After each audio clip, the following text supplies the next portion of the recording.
welcome back to another episode of Talking Sports with your boy DP. And it's your boy DP here with you, man. And we finna get into that week 11 picks, man, for the week. You know, your boy been doing it big this year with his picks. I'm 23-7 right now in the season. And you know, I've been doing what I do. I've been calling these games a little bit right for the most part. I'm on the good percentile. I'm on the winning percentile with that. You feel me? And to let y'all know, as I always do, I'm not going against the spread. I'm picking the outright winner. I'm going for the team with the outright win. So just to let y'all know, your boy 23-7 when it comes to that. But before we get started today, before we get into, you know, my picks and who I want to pick this weekend, I'm picking, I picked 5 games. I always include the Miami Hurricanes, just to let y'all know. Anytime I'm doing these picks, I do the Miami Hurricane pick when I be talking about the Canes, you feel me, on my Miami Hurricane show, you dig? But as far as, you know, show to show, I usually like at least give 4 picks, you feel me? But other than that, before we get into that though, I got a question for y'all. Let me get a little water break real quick.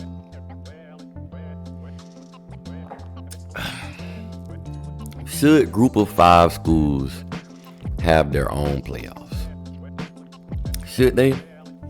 Should they have their own playoffs to compete for their own kind of national championship? Because let's be honest, most group of 5 schools don't have the resources or the funds to compete with the upper echelon of college football, like the Bamas, the Georgias, the Texas, you know, Miami. They don't have the funds or the money or the resources or the NIL collectives, you know, so on and so forth to compete with those schools. So I feel like it would be more fair to give those guys in the group of 5 conferences their own playoffs, their own national championship to compete for. I feel like I'll give those schools something more to play for, something more, you know, because let's be honest, it's more than likely they're never going to win a national championship. I doubt if a Cinderella story going to happen in college football. This ain't like basketball, and even in basketball in the NCAA, the Cinderella team rarely ever makes it to the final dance. You feel me? So I think it'd be good for those schools and conferences to develop their own playoff system, because I feel like it's coming soon that we're gonna have a super conference, and there's gonna be a lot of teams left out anyway. So it's best to go ahead and start plan that up and work towards that for the group of 5. I wouldn't mind seeing a group of 5 national championship game where the group of 5 schools compete against one another, because I know we're gonna still schedule those schools on our schedule just, you know, to see, give them a chance, you know, let them guys get some money, because we pay a lot of those schools to come to our schools to win or lose, you feel me? And the reason I say win or lose, because Memphis got that check to come up here and spank Tallahassee. FS Pooh, that is. You know, and Notre Dame, they pay NIU to, you know, spank them, you feel me, this season. So, hey, with that being said, let's get into these games, man. First game I'm going to talk about, Colorado. Colorado coming in here ranked number 20 in the nation, going against Texas Tech. Colorado 6-2 on the season. Texas Tech 6-3 on the season, man. And Colorado has a chance to get back in this Big 12 conference race. And that's interesting, man. Coach Dion, you feel me? Coach Prime done did his thing, man. It was looking shaky last year. But what I will say, they progressed from 1-11 to, I want to say they went 4-8 last year, I want to say. And they're progressing from last year to this year, you feel me? They look a lot better than they did last year. Their offense was always explosive, but honestly look a little better because they add a little bit of running to the mix. Hopefully they get my boy, what his name is, Isaiah Augustov. Yeah, Isaiah Augustov. Hopefully they can get him involved more into this game plan, because if they could get Isaiah Augustus and the other running backs involved into this game plan, it's going to be very hard to stop this Colorado offense, because the wide receivers are explosive. Them boys can catch everything, and they can make a big play in the blink of an eye. So you can't sleep on Colorado offense, none whatsoever. Colorado offense coming in this game averaging 404 total yards per game, 303 passing, 80 rushing. That's why I say I want them to try to involve Isaiah Augusta more into the game plan. And they're averaging 31 points per game. And what I will say too about the defense, they've gotten better from last year. They're tackling a little bit better, and they're able to create more pressure than they was able to last year. So I can say I like that also about the Colorado defense. They coming into this game allowing 364 total yards per game, giving up 209 passing, and giving up 155 rushing. Now that's kind of stink, but it was worse than that last year. And they're going to have to be careful. Texas Tech, they got a bruiser back there in that backfield, Todd Brooks. Todd Brooks coming into this game with 204 carries, 1,047 rushing yards, and 10 rushing TDs, averaging 5.1 yards a carry. Now, this Texas Tech offense is very explosive. It is, man. They the best offense in the Big 12. They're not playing no games, man. These boys can put up some points. The offense of Texas Tech is averaging 446 total yards per game, 282 passing, 164 rushing, averaging 36 points per game. Now I told you the Texas Tech offense is more of a balanced attack. Ben Morton, the quarterback, coming into the game with 2,300 passing yards, 19 passing touchdowns, and 5 INTs. Now Morton, he's a pretty decent quarterback. He's manageable. I ain't gonna say he's a world changer, he's a world beater, but he's decent. He can get the job done. Cause you got your boy Josh Kelly on the outside coming in this game, with 68 receptions, 736 receiving yards, 5 receiving touchdowns, and 10.8 yards a catch. Now, I'm saying all this about Texas Tech offense because this game does have a chance to be a shootout. It could be a lot of points scored in this game. But what I will say, that's not the game Texas Tech want to play if they want to win this game. Do not go out there and try to get in the shootout with Colorado. You go out there and try to get in the shootout with Colorado, I don't think you got the manpower to compete with that, trying to go back and forth, point for points with them. Because your defense is, oh my gosh, lackluster. It's bad. Now, they put up a good performance against Iowa State, which I was impressed, but Iowa State don't got the athletes on offense like Colorado do. We just got to be honest with that. Texas Tech defense coming in this game allowing 462 total yards per game. 462 total yards per game. So with that being said, Texas Tech, you want to win this game, you're got to come out of here and play ball control. Let Todd Brooks go out there and run this rock and scheme up a lot of run plays. Form up some slow, methodical drives and slowly, work the ball down the field, move the ball down the field. Keep Shedeur and Travis Hunter off of the offensive side of the field because you're going to have to see Travis Hunter on defense. But keep them off the offensive side of the field. The more you can do that, the better chance you have to win this game. Because you keep your defense on that field, it's going to be Lord have mercy, like my boy Coach Prime said. But also, Texas Tech defense is giving up 307 yards passing the game, giving up 154 rushing the game, and allowing 34 points per game. Texas Tech, do not allow your defense to be on this football field longer than they need to. And if they able to stop Colorado and get them off the field, have turnover on downs or force, turnovers, take advantage of those opportunities and run out the clock as much as you can. Because if you try to get in the shootout with Colorado, you're going to lose this game. But my boy Shedeur Sanders is coming in this game with 2,591 passing yards, 21 passing touchdowns, and 6 INTs.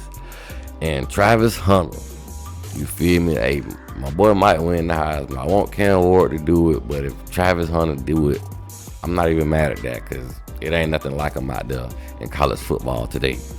Travis Hunter on the season so far with 60 receptions, 757 receiving yards, 8 receiving touchdowns, and guess what? 20 tackles, 2 INTs, and 7 PBUs on the season. So who I'm gonna go with in this game? They got Colorado a 4-point favorite.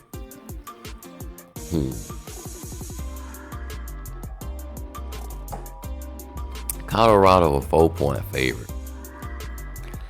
Honestly, I'm going with Colorado this game.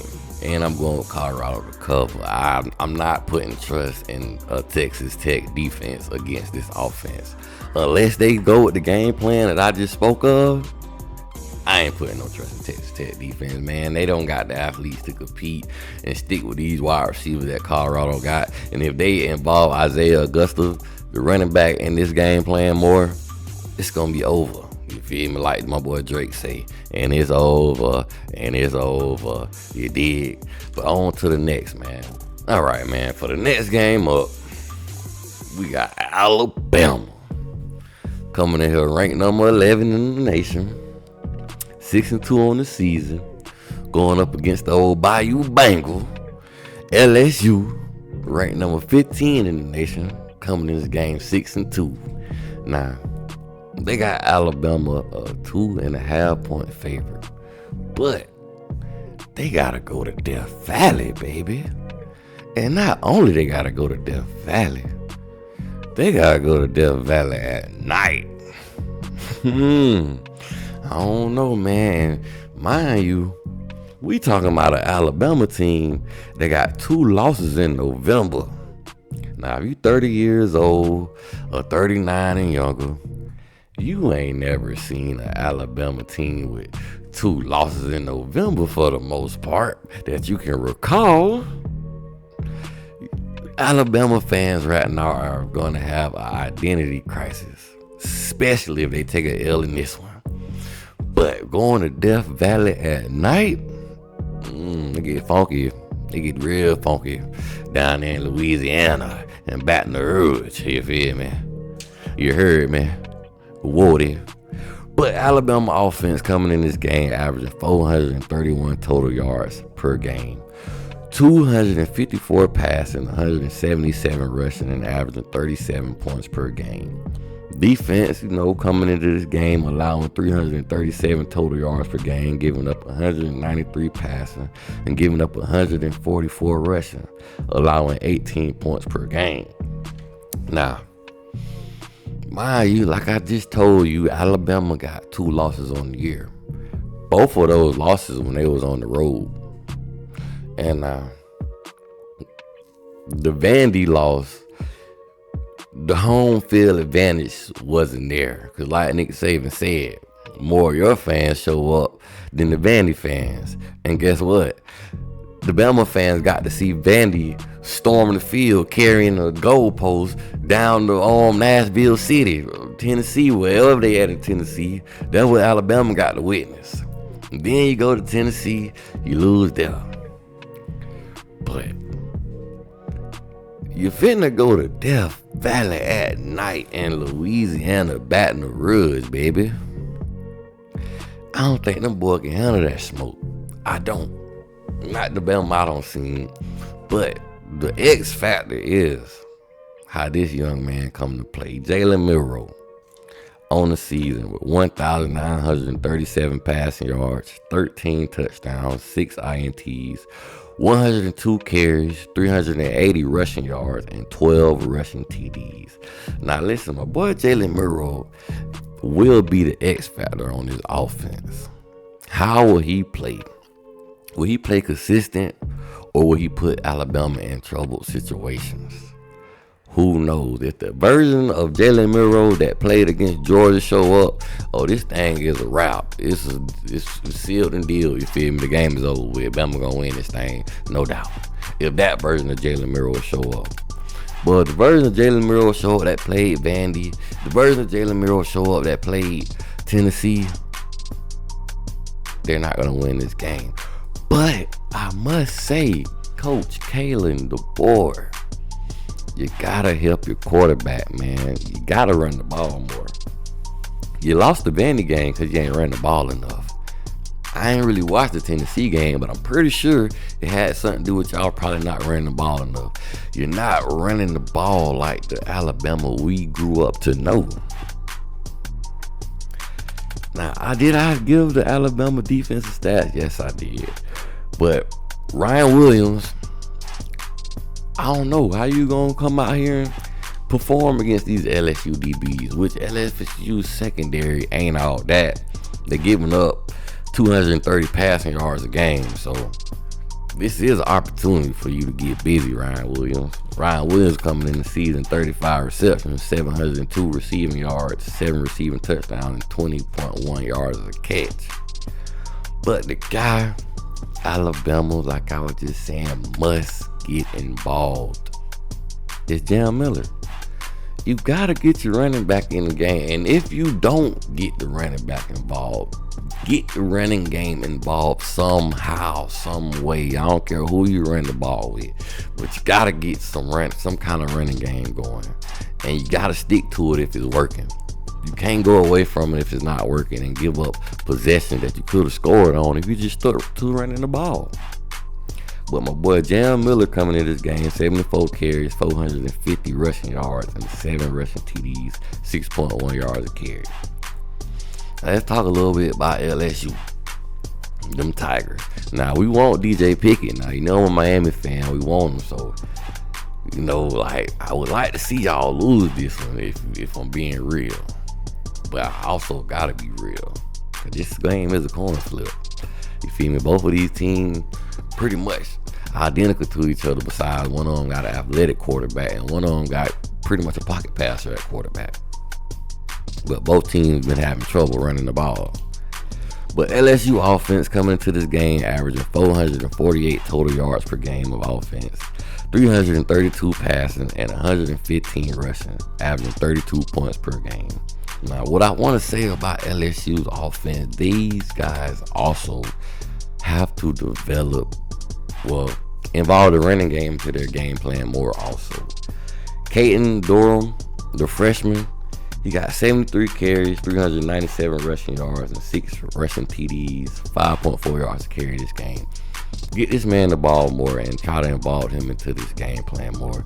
You can't sit back there and let Garrett Nussmeier throw this ball 50 times and 60 times a game. You can't do that. You gotta involve the run game. You can't. We gotta, as these teams, you gotta stop putting it all on these quarterbacks to win the game for you. Let your running backs help you.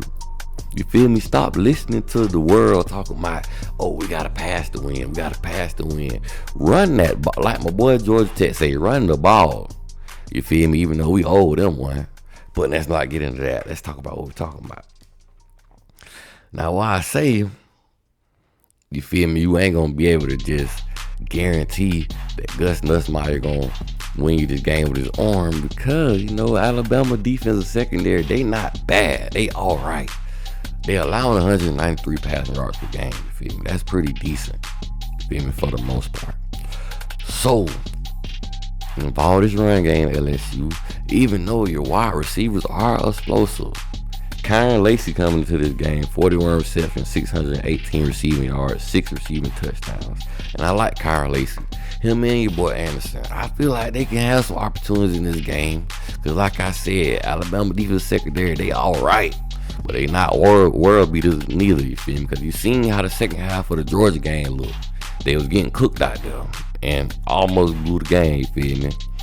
But like I say, LSU offense, man, involve that running game, man. I feel like y'all can really take advantage of that and make something happen. Even though, you feel me, Alabama can be stingy on the run sometimes. But you seen how they looked against Vandy. But LSU defense coming in this game allowing 360 total yards a game, giving up 230 passing and giving up 130 rushing, allowing 22 points per game. Garrett Nussmeier coming into this game with 2,627 passing yards, 20 passing TDs, and 9 INTs on the year. Now, like I said, they got Alabama 2.5 point favorite. But you know what? I'm going with LSU. I'm going with the Bayou Bengals, man. I'm going with the Tigers for the simple fact, Death Valley is a tough place to play at night. That's a hell of an environment at nighttime. You go in there expecting to win, and it might be ugly for you. You feel me? So that we moving on. You feel me? Let me get a little water break real quick. Getting the cotton mouth. Getting thirsty. I don't want to be up here like my boy Lil Boosie with the, white on his mouth. Nah, I'm just playing. Shout out to Lil Boosie.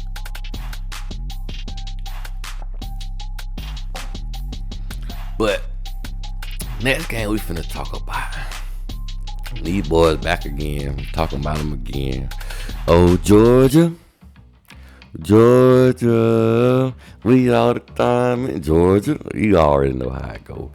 Georgia ranked number 2 in the nation as far as the AP poll goes, because they got all kind of polls out here nowadays. Some people say 3, you feel me, and most people say 2. So I'm gonna go with the AP poll, and I'm gonna say the number 2 ranked team in the nation. 7-1, going up against Ole Miss, number 16 in the nation, 7-2. Now, this is an interesting game, I would say, because Ole Miss have a lot of players out, you feel me? And a lot of players questionable. They got a lot of players hurt, and they got a lot of players questionable. 26 players to be exact. They got 26 players either out, questionable, or doubtful.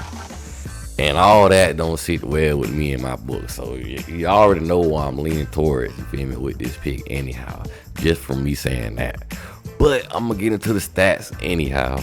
Georgia coming to this game, offense averaging 431 total yards per game, 299 passing yards, 132 rushing yards, and 33.4 points per game. Now, what I want to say about the Georgia offense, it could be a lot more potent if Carson Beck can take over the ball. As of now, Carson Beck has 11 INTs on the season. The young man literally killed his first round hopes. He got to come back another year, you feel me, and perform at a higher level than he did this year. And I see, like I said before, he forces a lot of passes in double coverage sometimes, which he need to get out of that. But right now, Carson Beck has 2,302 yards on the season, 17 touchdowns, and like I just told you, 11 INTs.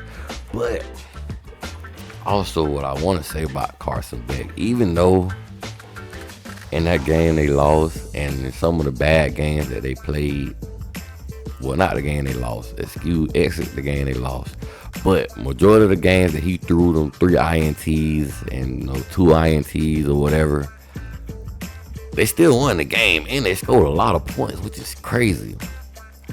And I just gotta give credit to the defense just for putting the offense in great situations, you feel me, to be able to score points, if I'm being honest.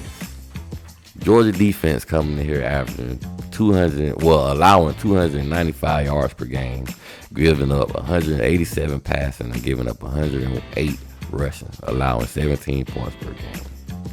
Now, I don't know if Trevor Etienne gonna be back, because he was shaking up in the Florida game, but on the season, Trevor Etienne got 89 carries, 453 rushing yards, and 7 rushing TDs. But Georgia, go ahead and give Nate Frazier that rock. But I don't care how many times he gave the top and do the throat slash, you feel me? Get that man that rock and let him score. Let him turn up. Because he looked like he, feel me, feeling himself right now.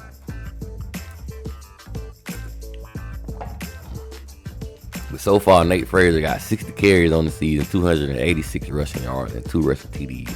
Get that man the ball more. Let him, feel me, do his thing, especially if you don't got Trevor Etienne in this game. And also, the man that's going to get his offense trouble if this offensive line is not as healthy as it needs to be, Jalen Walker. Then you got Mekhi Williams also, but I want to talk about Jalen Walker because he having a hell of a season this year. As of now, you got 35 tackles, 4.5 sacks, and 2 forced fumbles. And also, Georgia got the 27th ranked pass defense and 21st ranked rush defense, man. So it might get ugly for Ole Miss, if we being honest, because they got a lot of injuries. I don't know if Trey Harris is going to be in the game. I know for a fact Henry Perry, the leading rusher on the team, he's out for the game. You feel me? I seen that. So I don't know, man, what Ole Miss is gonna do, because they limping into this one.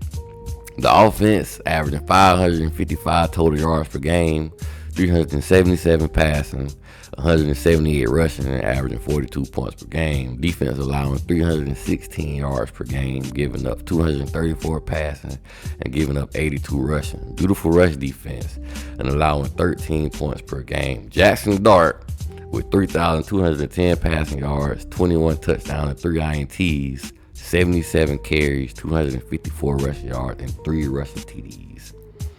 Now, they got Georgia in this game, a 2.5-point favorite. I'm going with Georgia because Ole Miss, they got a lot of players injured in a lot of key spots. But you got your big-time receiver, Trey Harris. He's questionable. Don't know if he's going to play. And then you got your main running back, you feel me? He's out of the game. So I don't know. I like the Ole Miss defense, but I think y'all got some key players that's questionable and doubtful on your defense also. So that being said, I'm going with Georgia, and I'm going with Georgia to cover. Now, mind you, this game could be close, but I think a healthy Georgia, the way they've been playing the last couple of games, and that Florida scare probably woke them up too. So Georgia gonna win, Georgia gonna roll. I'm not gonna say go Dogs because I'm a King. But with that being said, we're gonna talk about the last game, dog. The last game we're gonna talk about old Indiana, ranked number 8 in the nation, 9-0, a 14.5-point favorite over Michigan. Coming into this game 5-4 on the season. Now Michigan, the NFL draft really hurted Michigan from what I see. And I guess just one of them seasons, man. If you don't got a quarterback, you're going to be looking like, I don't got a good analogy to say who you're going to be looking like when you don't got a quarterback. Well, you're going to be looking like how you is now, 5-4, if you don't got a good quarterback or a consistent quarterback that can attack a defense through the air at some point. Even though I be here doing all of this hipping and hollering about running the ball, it ain't gonna help you if you can't throw the ball at all, though. You feel me? Because then the defense is gonna lower the box on you and force you to beat them through the air. So, you feel me? It's easier to beat you when you're one-dimensional. That's basically my whole point.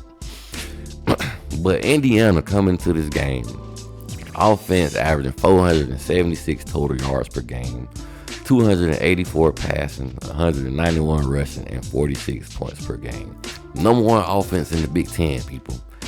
And also, what I want to say about Indiana, bro, like, they run the RPO to perfection.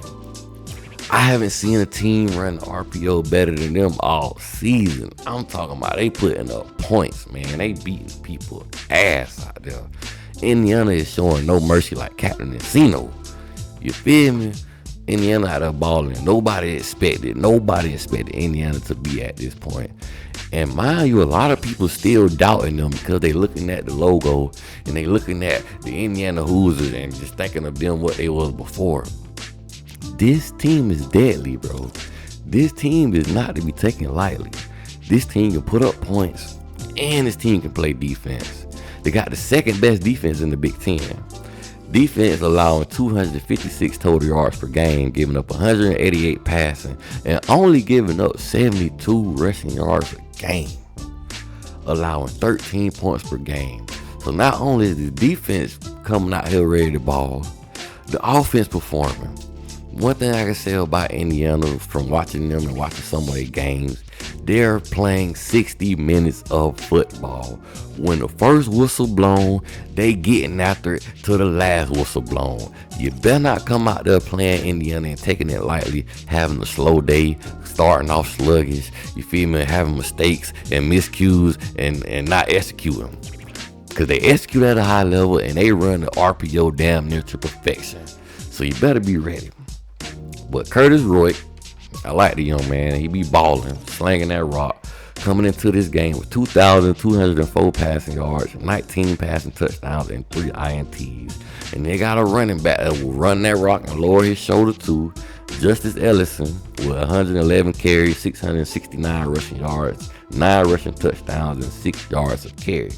And Elijah Surratt, wide receiver for Indiana, with 37 receptions on the season, 649 yards, 5 touchdowns, 17.5 yards a catch. That lets me know this man only got 37 catches for over 600 yards. That means this man catching big plays. He's a big time receiver because that is crazy. Only 37 catches and you got 600 plus yards. That's mind blowing. But let's talk about Michigan. Michigan offense coming in the game averaging 299 total yards a game, 134 passing, 165 rushing, averaging 21 points per game.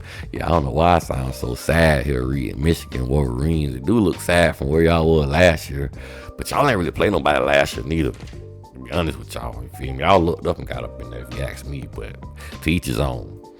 Defense allowing 345 yards per game. Indiana finna blow y'all out. I'm sad to say. Giving up 235 passing, giving up 109 rushing, and allowing 23 points per game. Quarterback Davis Warren with 731 passing yards on the season, 5 passing touchdowns and 6 INTs. And mind you, with Michigan, we don't know who's going to be the quarterback. They doing the quarterback roulette out there. They don't know. They can't find nobody, honestly, to, make the passing game more effective or look better or make it a threat. That's what I'm trying to say. And Kylie Mulligan's 131 carries, 710 rushing yards, 7 touchdowns, and 5.4 yards a carry. So, and I said Mulligans. I meant to say Mullins. I don't know why I said Mulligans for. But yeah, man. Indiana 14.5 point favorite. I'm picking Indiana to win this game, obviously, and I'm picking them to cover. Gonna give y'all the easy one. Serve it on the platter for y'all. Now, mind you, what I will say, sometimes Michigan defense, they might step up and come to play. But the way Indiana perform and offense move at a high level, they finna treat Michigan like they did Nebraska. So get your popcorn ready, people, because Indiana is not playing around. And before I start talking about that, I can't wait till this Indiana versus Ohio State. Because if Ohio State go out there and take them boys lightly, it's going to be trouble, shot down. But with that being said, you feel me, that's all my picks for this week, you feel me. So hopefully if you rocking with that, you feel me, I give y'all some good picks on y'all parlays or whatever, if you want to rock with what I said. You don't have to, because me personally, I'm not a gambling man. I feel like if I gamble, I'm going to have bad luck and everything I said just going to, you feel me, go out the window. I don't know why I feel like that, but hey, I do. But with that being said, like, share, subscribe, you feel me? It's all about the you. Go Canes, you feel me? We 9-0. We got to handle some business this weekend in Georgia Tech, Atlanta, whatever you want to call it. But I'm out, baby.